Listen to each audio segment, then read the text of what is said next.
RTI ద్వారా మళ్ళీ apply ప్రజావాణి chairman ఆర్డర్ను ఎందుకు తీసేశారు అని చెప్పి నేను ఆర్టీఐకి మళ్ళీ అప్లై చేశాను. ఆర్టీఐ ద్వారా నాకు ఇచ్చిన అప్లికేషన్ ఎలా అంటే మళ్ళీ అప్లికేషన్ పెట్టుకోమని తహసీల్దార్ గారు చెప్తున్నారు.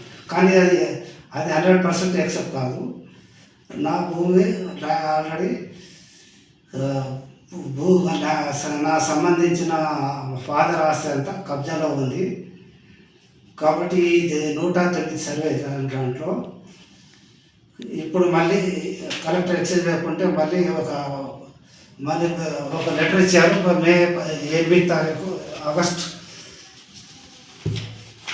ఆగస్టు 8 ప్రజావాణికి లెటర్ పంపించారు. తహసీల్దార్ గిర్దావరి సర్టిఫైడ్ కాపీ నీకు రాదు అని చెప్పి తహసీల్దార్ గారు మళ్ళీ ఒక లెటర్ ఇచ్చారు. దాని మీద నేను మళ్ళీ అప్పీల్ పోయాను.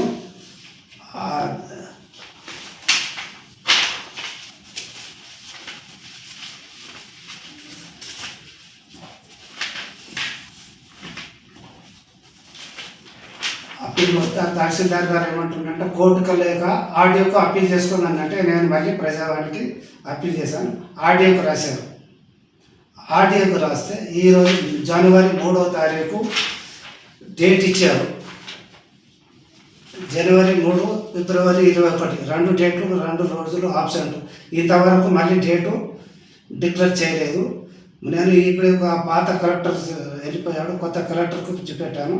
సరే నేను కన్సల్ట్ చేస్తాను, కొంచెం ఓపిక పట్టండి అని చెప్పారు. కలెక్టర్ అతని మీద నమ్మకంతో ఉన్నాను.